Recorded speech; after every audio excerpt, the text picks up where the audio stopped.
¿Qué tal, jóvenes?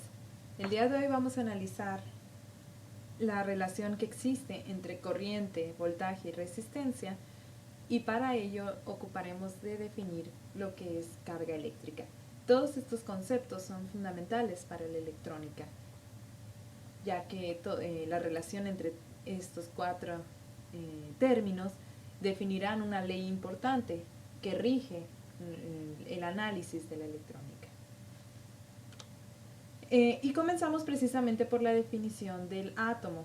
El átomo como unidad mínima de la materia consiste en electrones, protones y neutrones, en donde se observa, mediante el uso del modelo atómico de Bohr, se observa que podemos contar con un núcleo y alrededor del núcleo entonces están orbitando electrones.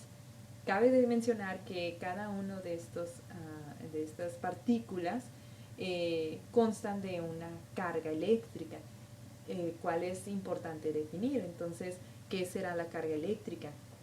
Entonces, lo que nosotros hacemos es, bueno, es muy difícil contar cuántos electrones y cuántos protones tiene un átomo.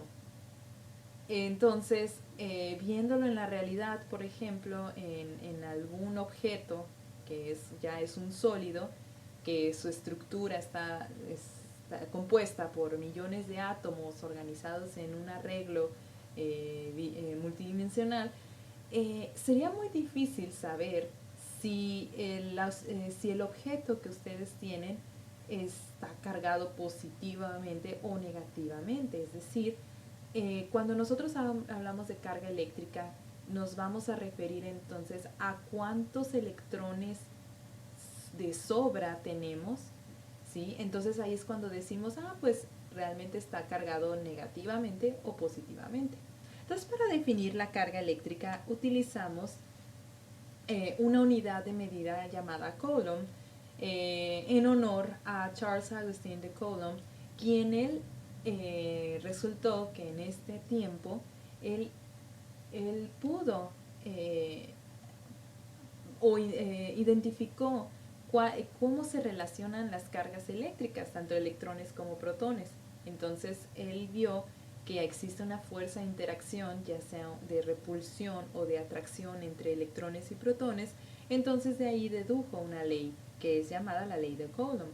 Posterior a esto, entonces se define, gracias a él, se define lo que es la unidad de medida de carga eléctrica. ¿Y qué es la carga eléctrica entonces? Es básicamente cuántos electrones vas a tener de sobra, o si tu objeto está neutro, entonces vas a tener la cantidad adecuada, es decir, tus átomos van a estar estables. Es como cuando nosotros tocamos, por ejemplo, un carro en un ambiente, digamos, muy seco. Lo que está pasando es, supongo que cuando lo han tocado, sienten una descarga eléctrica. Esto es porque el aluminio o el carro en este caso, o el material metálico que cuenta en el carro, está cargado eléctricamente, es decir, tiene exceso de electrones. Entonces, lo que sucede es de que ustedes al tocar y están conectados a la tierra, es decir, ustedes no tienen ningún aislante en sus zapatos, bueno, pues van a sufrir una descarga eléctrica, en la cual consiste en los movimientos de estos electrones. Entonces el carro queda ya estable. Cuando decimos, bueno, ¿qué tanto está cargado? Es la unidad de Coulomb, es decir, la unidad de medida de carga eléctrica. ¿Y qué es un Coulomb? Bueno, lo podemos ver de esta manera. Es una cubeta llena de electrones o de protones, es decir, cargas elementales, aquí no va a importar el signo, y la cantidad de estas partículas elementales, denominadas como E, es de 6.24 por 10 a la 18 partículas elementales. Es decir, es una cantidad bastante grande. Esa cubeta es un Coulomb.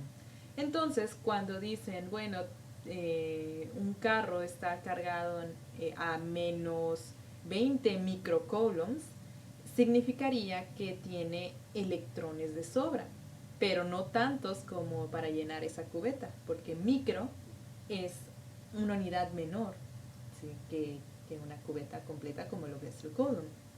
Entonces, si matemáticamente yo hago el inverso de 6.24 por 10 a la 18, esto me daría entonces el valor de carga eléctrica de un electrón o de un protón. Esta magnitud de 1.602 por 10 a la menos 19 es la carga eléctrica positiva de un protón o negativa, es decir, con signo negativo, de un electrón. Entonces, si nosotros tenemos un sólido que tenga carga eléctrica de 200 coulombs, va a significar que tiene faltante de electrones porque no está negativo, es positivo, es decir, requiere de electrones. ¿Cuánto? Bueno, en este caso, si son 200 coulombs, va a requerir 200 cubetas, ¿no?, de electrones. Entonces, la unidad de carga es para medir qué tanto exceso de electrones tienes o si te faltan electrones. ¿Por qué no menciono exceso de protones? Bueno, porque los protones están en el núcleo, esos no se pueden mover. Los que interactúan son los electrones y de hecho son los electrones de valencia los que interactúan. Entonces, la carga de un protón y de un electrón es la misma en cantidad de carga. Lo único que cambia es el signo, ¿sí? Entonces, entre un protón y un electrón va a existir una fuerza de atracción porque cargas distintas Coulomb encontró que se atraen. Nada más que el neutrón permite la estabilidad del átomo. Entonces, por eso el electrón y el protón nunca están juntos. El electrón está orbitando y el neutrón entonces tiene la tarea que, aunque no tiene carga, tiene la tarea de estabilizar al átomo en cuanto a peso, masa y interactuar con esta fuerza. Entonces, volvamos a recordar que la carga de tanto de un protón como de un electrón es este número. Y bueno, ¿qué es la corriente eléctrica? Está definida como ampere y se dice entonces que un ampere es un coulomb por segundo. Es decir, cuántos 6.24 por 10 a la 18 electrones están pasando en un segundo. Entonces, si nosotros contamos que, por ejemplo, en esta figura, esta animación que les estoy poniendo, que están pasando una cubeta por segundo, estamos hablando que esto es un ampere. Entonces, tengan cuidado porque un ampere es demasiada carga eléctrica. Entonces, estamos hablando de muchos electrones pasando por un filamento, ¿no?, por un conductor. Entonces, nosotros vamos a ver que a 3 amperes, es decir, a 3 coulombs en un segundo, es tanta energía eléctrica que nos puede dañar incluso a nuestro corazón. Entonces, ya formalmente la corriente eléctrica está definida como la tasa de variación. La carga eléctrica está denotada con la letra Q. Entonces, si ustedes vieron cálculo diferencial en la preparatoria, esto se puede ver como una derivada, en donde estás variando la cantidad de carga que está pasando por una sección transversal, ¿sí?, de algún conductor, en este caso un cable, con respecto al tiempo. Entonces, la tasa de flujo o de cambio sobre esa carga que en esa sección es la corriente eléctrica. Entonces, yo puedo definir la corriente como una I, donde la I se denota intensidad de la corriente eléctrica, es la razón de cambio de la carga eléctrica con respecto al tiempo. Es decir, las cubetitas de electrones que están pasando por ese cable. Entonces, de ahí pues vamos a poder definir corrientes más pequeñas. No se preocupen, nosotros vamos a trabajar en términos de miliamperes por hora, pero al rato vamos a trabajar en términos de ampere, donde estamos trabajando la cubeta completa. Entonces vamos a tener mucho cuidado en realizar nuestras mediciones y nuestras conexiones. Entonces un ampere es coulomb por segundo, ¿no?, una cubeta llena de electrones en un segundo sobre un conductor. Entonces, ¿qué será la corriente eléctrica? Vimos que es entonces el flujo de electrones y las condiciones para que exista corriente eléctrica son algunas. Primero, que el conductor tenga un camino cerrado, ¿sí? Es decir, para mover esas cargas vas a necesitar entonces un camino cerrado, porque si está abierto no van a poder pasar, ¿sí? Segunda, ocupas a alguien, una fuente que te haga mover esas cargas. ¿Y quién va a ser? Bueno, ese es el trabajo de lo que le llamamos batería. Se mide en volts. Vamos a ver más adelante qué es entonces el voltaje. Pero ustedes se van a dar cuenta que vamos a ocupar entonces el voltaje para poder mover esas cargas.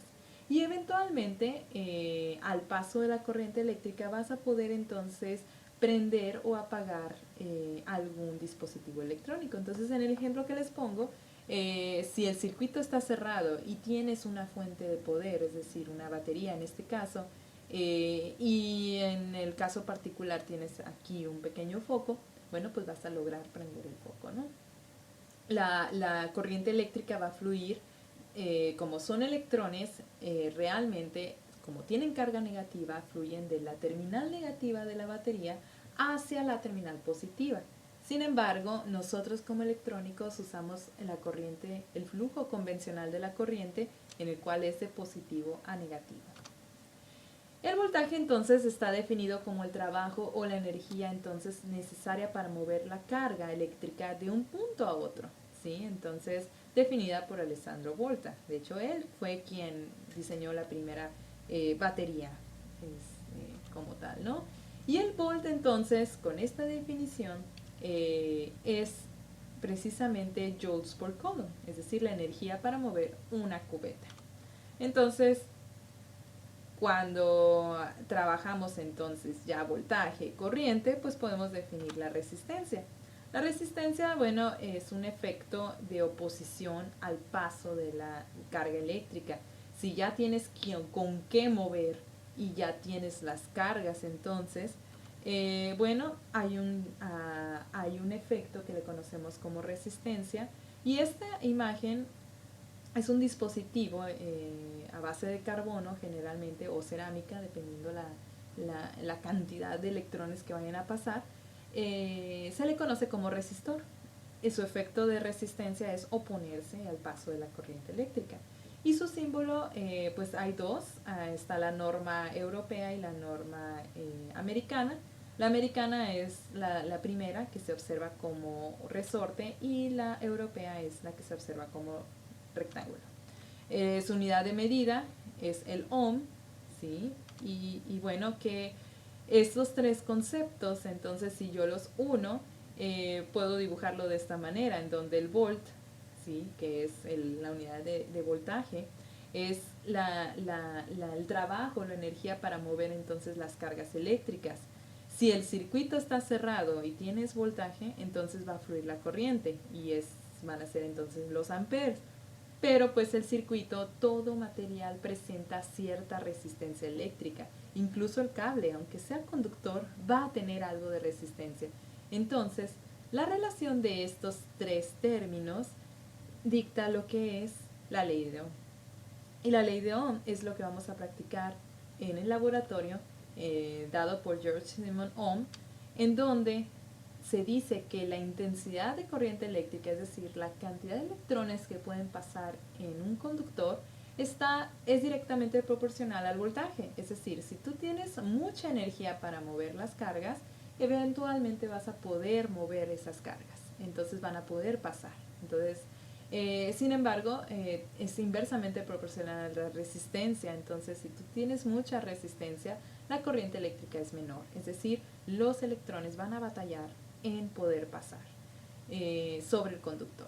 Entonces, en el laboratorio lo que vamos a explorar es la ley de Ohm, cómo se comporta, cómo medirla con un multímetro, en el cual nos va a permitir medir resistencia, voltaje y corriente, y poder entonces a partir de esto realizar nuestro análisis. Gracias.